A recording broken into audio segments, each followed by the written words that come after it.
Hello students, welcome back to our channel and to our app as well. We are doing the last lecture of this chapter second and then we'll move on to the next chapter. ये exercise जो last में दे रखी है exercise 2C हम वो वाली exercise करने जा रहे हैं.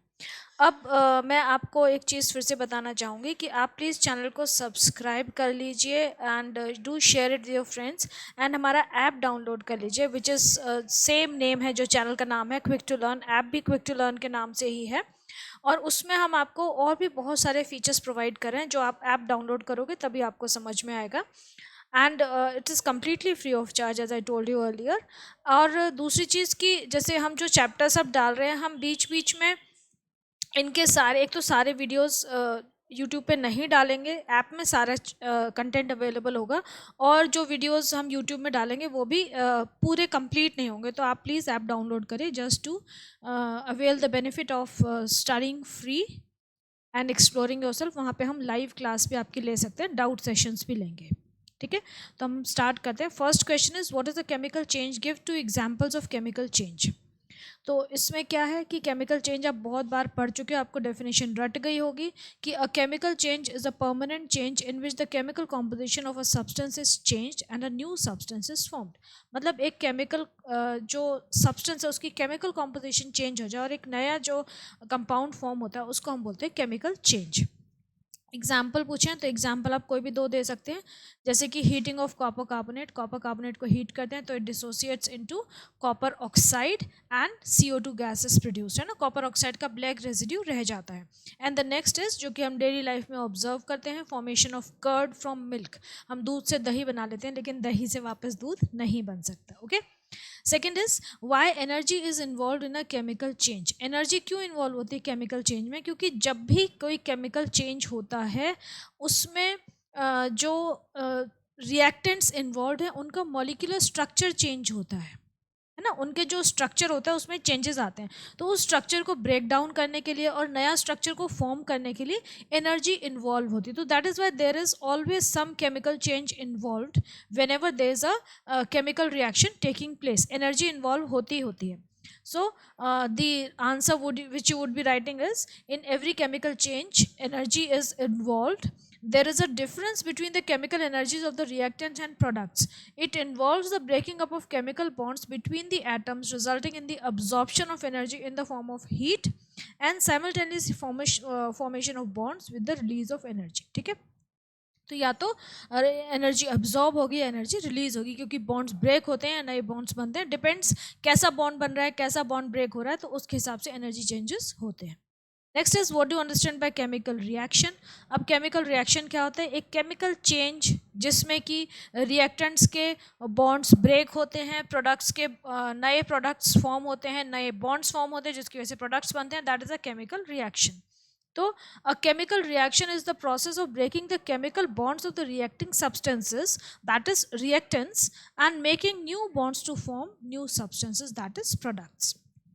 इसमें आप एग्जाम्पल भी देके लिख सकते हैं. आप चाहें कि A plus B they join to form C, एक ही कंपाउंड बना लिया. तो यहाँ पे A और B जो है वो रिएक्टेंट्स हो गए और हमारा C जो है वो प्रोडक्ट हो गया. ठीक है. Okay, then a chemical change और chemical reaction occurs when particles collide. जब पार्टिकल्स कोलाइड करते हैं तभी एक केमिकल चेंज होता है. Collisions occur when reactants are in close contact और बाय सप्लाई ऑफ एनर्जी. मतलब इन जो रिएक्शंस है केमिकल रिएक्शंस, इनके लिए कुछ कंडीशंस होती हैं. अगर वो कंडीशंस फुलफिल होंगी तभी केमिकल रिएक्शन होंगे.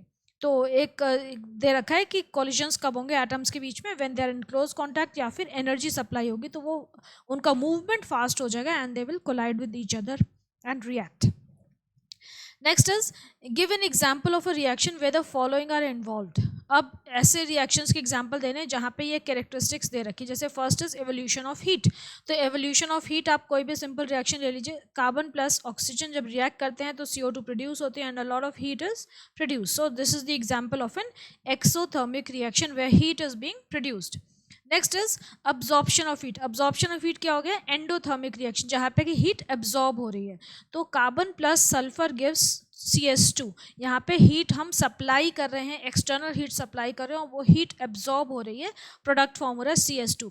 ये हमने इक्वेशन पहले भी पढ़ी है, जहाँ पे कि किसके एग्जाम्पल में, जहाँ पे दो सॉलिड्स कंबाइन करते हैं और एक लिक्विड फॉर्म करते हैं। Carbon is a solid, sulphur is a solid and CS2 carbon disulphide जो बन रहा है product, it is a liquid. Okay, next is high pressure is required. High pressure required है, ऐसा एक एग्जांपल, तो ये अमोनिया फॉर्मेशन का एग्जांपल बेस्ट है। अमोनिया का जो मैन्युफैक्चर होता है हेबर्स प्रोसेस से, वो है, ये आप 10th क्लास में पढ़ेंगे डिटेल में, कि ammonia plus hydrogen gas in the presence of pressure which is above 200 atmospheric pressure, तो अमोनिया बन जाती है, अमोनिया के मॉलिक्यूल्स बनते हैं।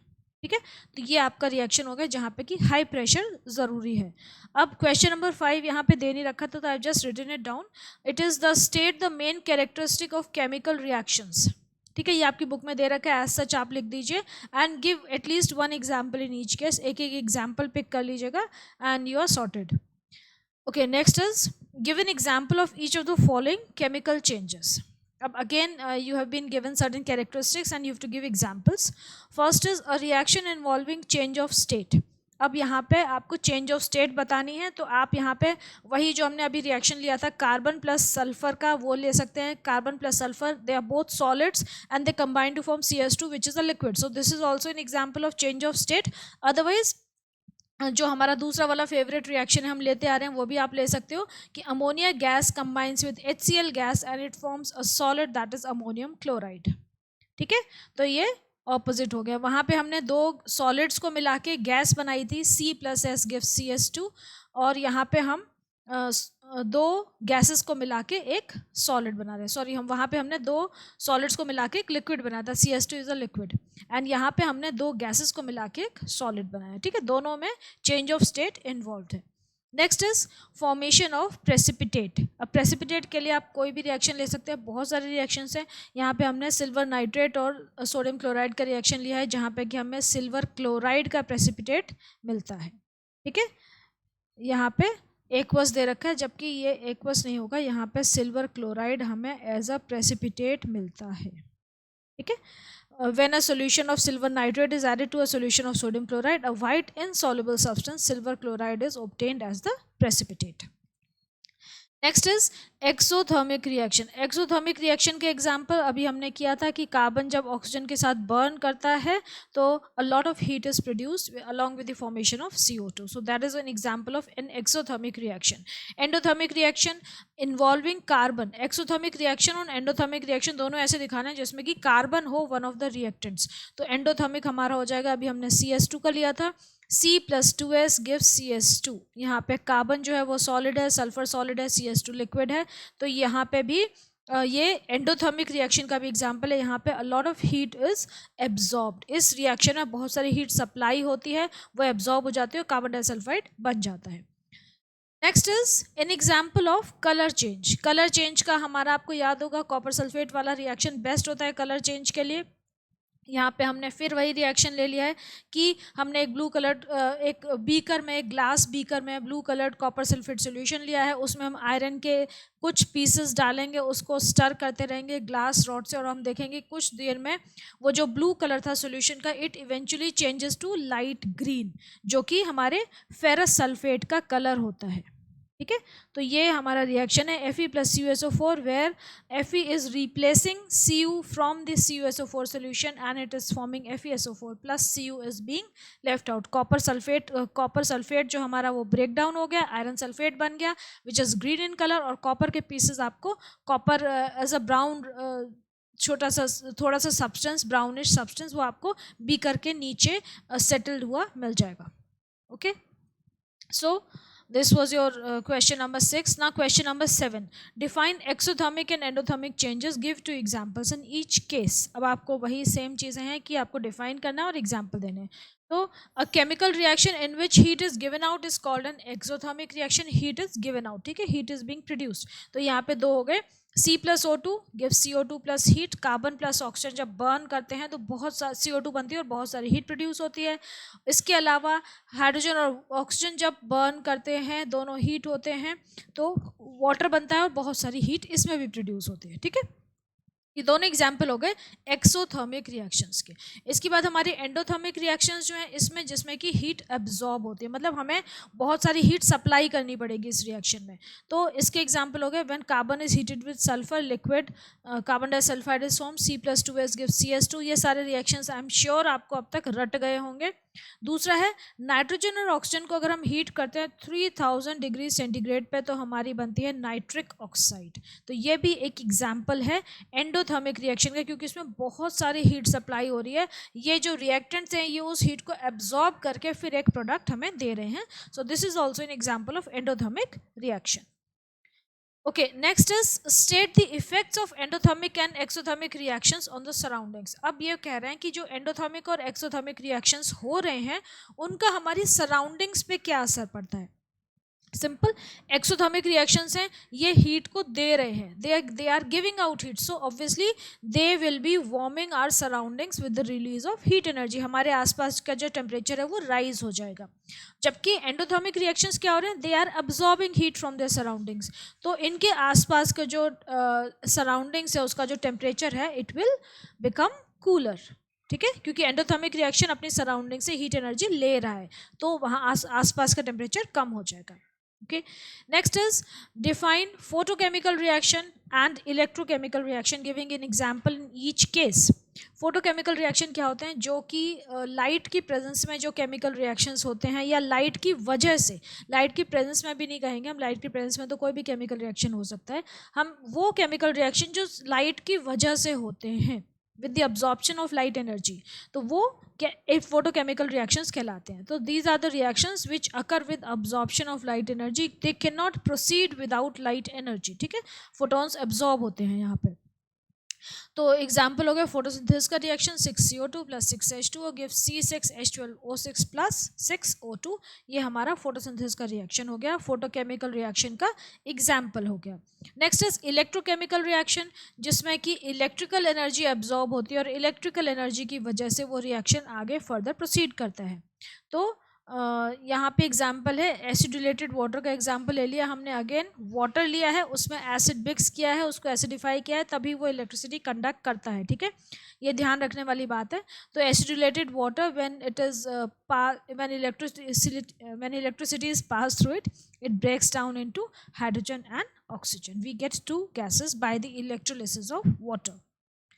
okay, next question is complete and balance the following reactions. इसमें आपको रिएक्शंस को कंप्लीट करना और बैलेंस करके दिखाना है। सिंपल रिएक्शंस हैं। पहला है NaCl और AgNO3। देखो ये डबल डिस्प्लेसमेंट का रिएक्शन है, इसमें सोडियम क्लोराइड सिल्वर नाइट्रेट के साथ रिएक्ट कर रहा है, तो क्या बनेगा, दोनों में एक्सचेंज हो जाएंगे इनके रेडिकल्स। तो Na जो है वो NO3 के साथ कंबाइन कर लेगा, NaNO3 बन जाएगा, एक्वस रहेगा वो सोल्यूशन में रहेगा, और Ag जो है वो Cl के साथ कंबाइन करके प्रेसिपिटेट बना लेगा and it will settle at the bottom, it will be formed as a precipitate। next is lead nitrate plus Ki, PbNO3 whole twice plus Ki, lead nitrate plus potassium iodide। ये भी double displacement का reaction है। यहाँ पे आपको potassium nitrate और lead iodide और potassium iodide तीनों चीज़ें मिलती हैं। ठीक है, नेक्स्ट इज कॉपर कार्बोनेट को आपने हीट किया, तो इस हीट किया तो क्या हो जाएगा, it will break up into its components CuO and CO2। ठीक है, ये सिंपल डीकॉम्पोजिशन रिएक्शन है। देन लेड नाइट्रेट को हीट किया, ये भी डीकॉम्पोजिशन रिएक्शन है।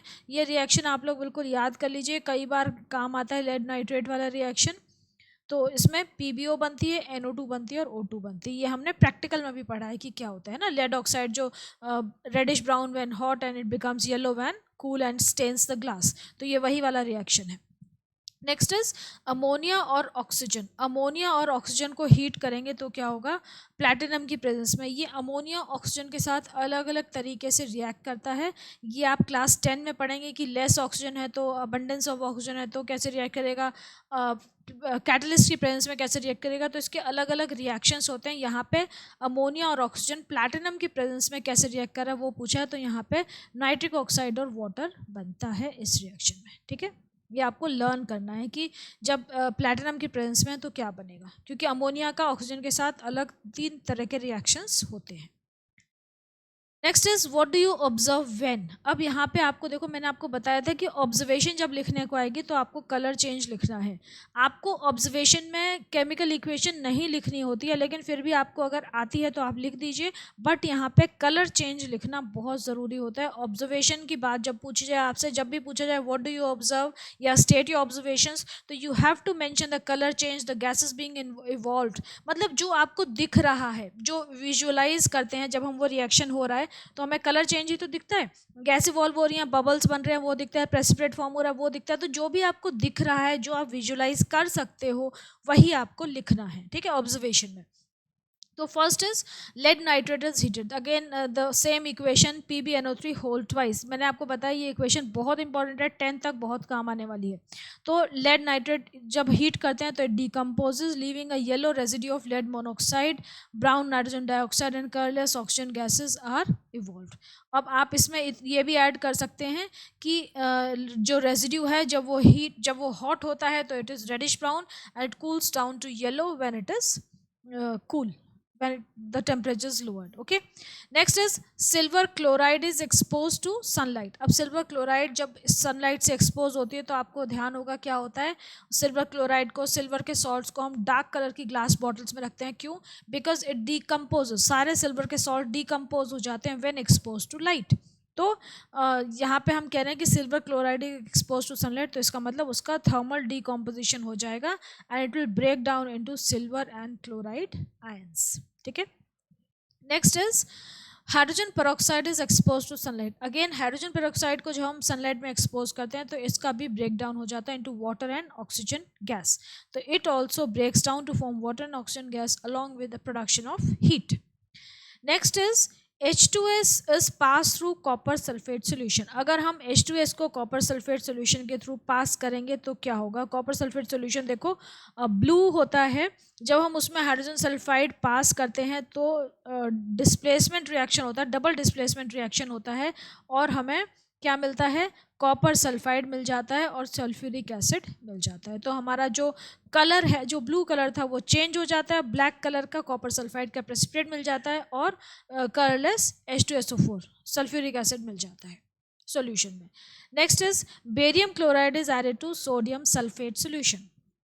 ये बेरियम क्लोराइड जो हम ऐड करते हैं सोडियम सल्फेट में, अगेन इसका डबल डिस्प्लेसमेंट रिएक्शन होता है, बेरियम सल्फेट बनता है, सोडियम क्लोराइड बनता है। तो बेरियम सल्फेट जो होता है उसका हमें एक वाइट इनसॉल्युबल PPT बनता है, वाइट इनसॉल्युबल PPT हमें मिल जाता है। ये आप 10th में सल्फेट रेडिकल के टेस्ट में भी पढ़ेंगे। ठीक है, कि बेरियम क्लोराइड को जब हमने सोडियम सल्फेट में ऐड किया, simple barium chloride plus sodium sulphate add किया तो क्या हो गया?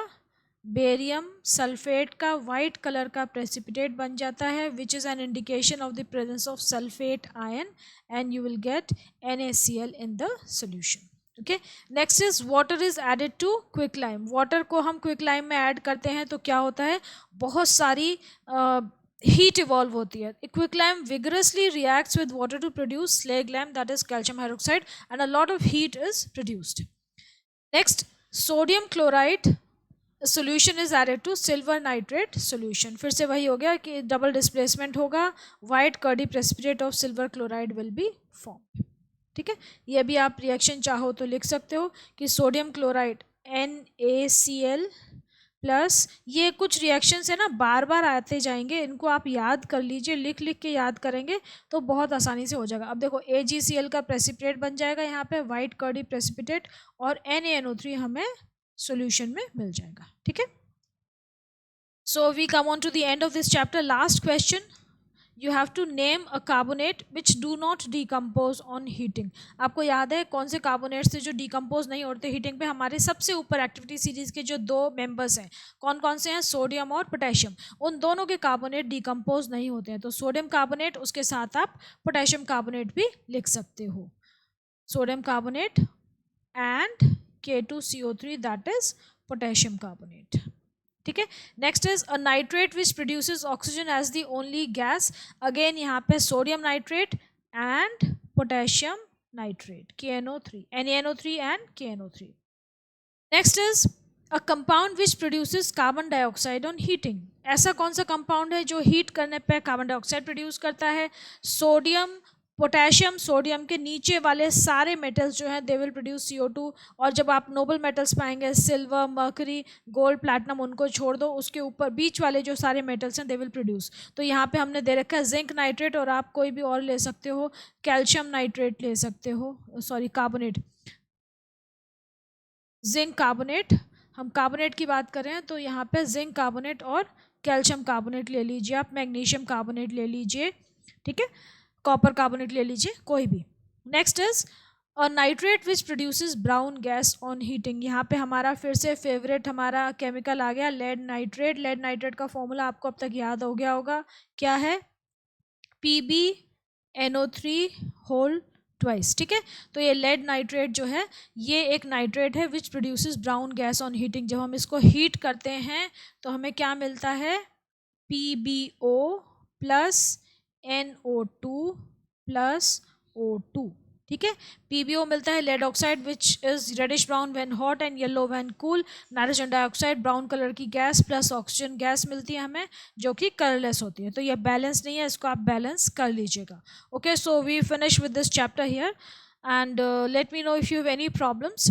Children do share their problems in the comment section. लेकिन आप लोग, मैंने बोल रहा था कि मेल पे भी भेज दीजिए, तो हम इकट्ठे हो जाएंगे प्रॉब्लम्स, तो आपकी एक लाइव क्लास ले लेंगे। Otherwise also I am planning to take a live class, I will be announcing on the app very soon, within this week I be taking a live class to interact with you all, just to interact. अपन बात करेंगे हम लोग, है ना, कि क्या क्या प्रॉब्लम्स हम फेस कर रहे हैं, मैं क्या प्रॉब्लम्स फेस कर रही हूँ, आप लोग क्या प्रॉब्लम्स फेस कर रहे हो regarding various subjects, not only chemistry, मतलब will just have a talk, ठीक है।